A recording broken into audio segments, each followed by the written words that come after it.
2005 ஜனவரி 8ஆம் தேதி இரவு குடும்பத்தோடு நாங்கள் வீட்டில் தூங்கிட்டு இருந்தோம். அப்பா வந்து கீழே இருந்தார். நாங்கள் மாடியில் நானும் என் தம்பியும் ஒரு ரூமில் படுத்துட்டு இருந்தோம்.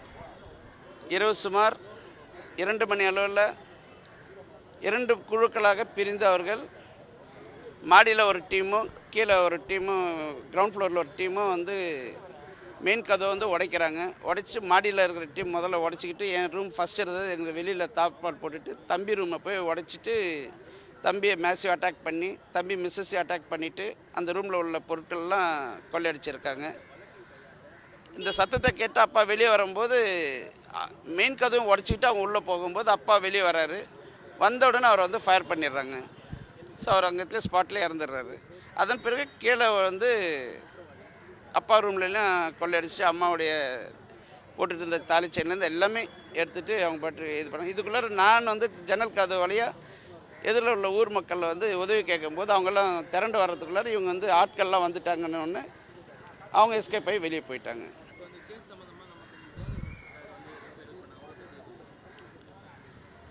அந்த சம்பவம் நடந்த பிறகு அன்றைக்கெல்லாம் முதலமைச்சர் அம்மா அவர்கள் சிறப்பான ஒரு குழு அமைத்து அதை குழுவுடைய தலைவராக மரியாதைக்குரிய ஐயா ஜாங்கிட் அவர்களுடைய தலைமையில் ஒரு சிறப்பான ஒரு குழு அமைத்து அவர்கள் கடும் போராட்டம். ஏன்னா அந்த வடநாட்டில் வந்து நம்ம வடநாட்டில் வந்து அந்த நேரத்தில் வந்து கடும் பனிப்பொழிவு இருந்தாலும் அந்த இதெல்லாம் பொருட்படுத்தாமல் அந்த குழு போயிட்டு 3 முதல் 4 மாத காலம் அங்கே இருந்து அங்கே கொள்ளை சம்பவத்திற்கு ஈடுபட்ட அத்தனை குற்றவாளிகளும் உடனடியாக 4 மாதத்தில் பிடிச்சிட்டு வந்து நம்மளுடைய காவல்துறைக்கு நிச்சயமாக எங்கள் சார்பிலும் எங்கள் குடும்பத்தின் சார்பிலும் என்றைக்கும் நன்றி கடன்பட்டிருப்போம்.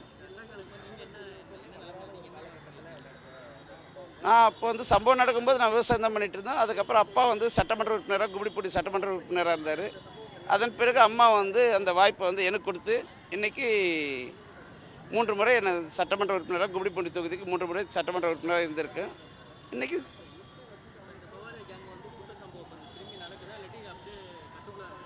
இல்லை, அந்த 2005 சம்பவத்துக்கு பிறகு அந்த கொள்ளையர்களை வந்து அரெஸ்ட் பண்ண பிறகு நம்ம பௌரியாவுடைய கூட்டம் கண்டிப்பாக தமிழ்நாட்டில் இதுவரையும் கிடையாது. ஏன்னா அந்த குற்றவாளிகள் வந்து தமிழ்நாட்டில் இருந்ததால் அந்த மெயின் குரூப் அந்த ஓம் பிரகாஷ் அவன் தம்பி ஜெயபிரகாஷ் இவங்கெல்லாம் வந்து இங்கே குற்றவாளி இங்கே அரெஸ்ட் பண்ணியிருக்கும் போது அவனுடைய என்ட்ரிஸ் கிடையாது. அதுக்கப்புறம் அதில் A1 இருந்த ஓம் பிரகாஷ்லாம் வந்து சிறைச்சாலையில் இறந்துட்டார். ஸோ இன்றைக்கி வந்து அந்த கூட்டம் எதுவுமே நம்ம தமிழ்நாட்டுக்குள்ளார வரலை. கடைசியாக நம்ம வீட்டில் 2005 ஜனவரி 9 அதாவது 8ஆம் தேதி இரவு நடத்திட்டு மறுநாளே வந்து பார்த்திங்கன்னா பர்கூரில் அட்டாக் பண்ணுறாங்க.